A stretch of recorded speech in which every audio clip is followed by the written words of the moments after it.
ladies, my name is Brandis and I am the blogger here at Graceful Plate, and I'm also the founder of Platinum, which is the Graceful Plate mentorship coaching program.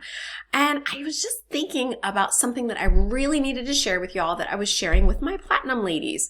And this is about the two things that you really need to do before you go and make any changes to your food. So be it a diet, or if you're following kind of the Grace-Filled Plate kind of way where we make those slow, sustainable changes. So we think because it's simple and it's easy food changes, we can jump right in.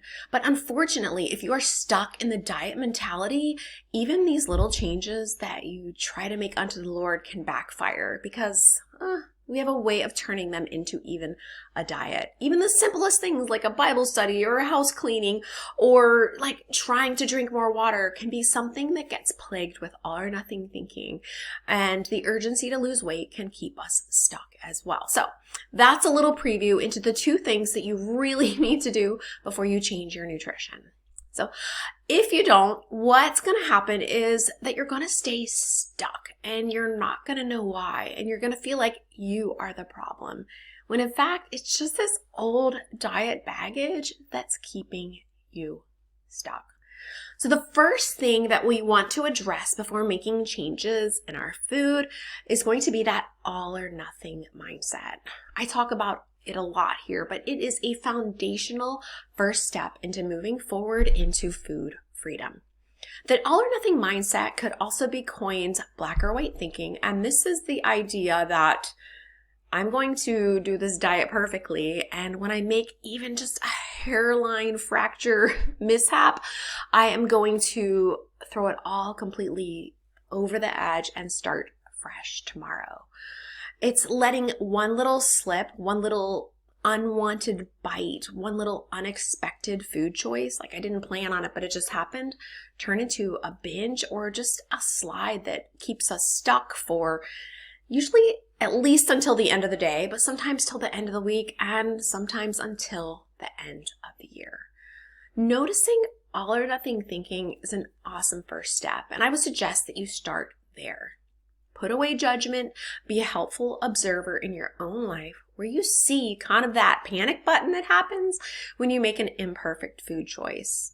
And the way to notice it is coming up with realization of those unrealistic expectations that you start the day with. What is the infraction that could happen that would turn that perfect day into an imperfect one?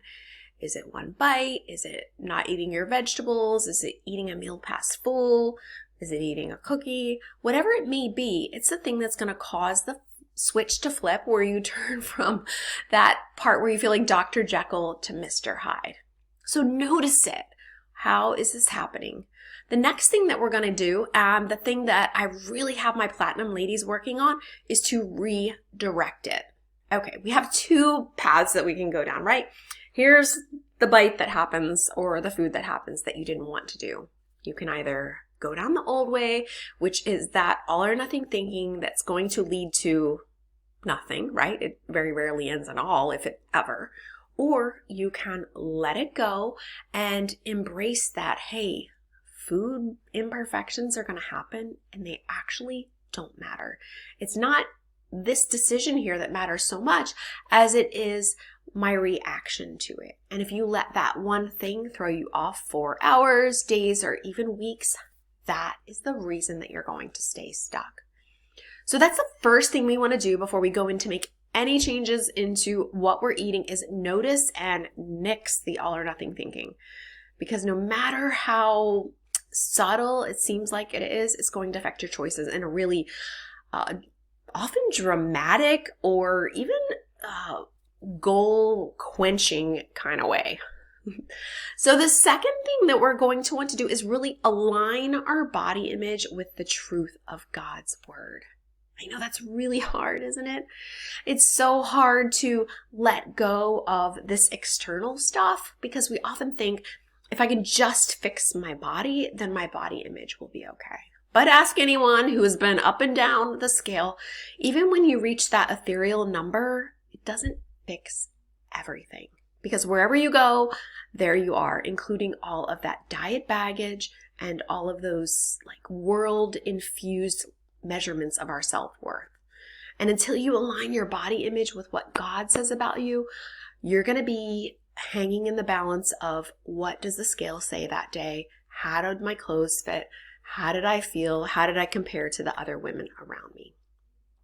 Because even if you start in the small sustainable change kind of way, one bad weigh-in, one bad body image day will get you into that all or nothing thinking. It's kind of a cycle that can happen.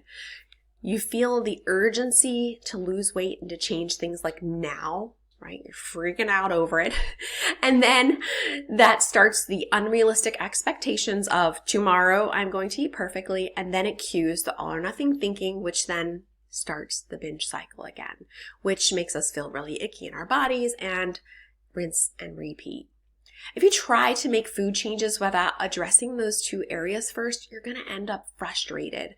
You're going to be overreacting to physical changes that are just minute and miss the things that we actually have the power to control, like our daily, everyday decisions. So before you embark on a new eating plan, before you start making a ton of changes, I really want to encourage you to seek the Lord and ask Him to align your thinking with His.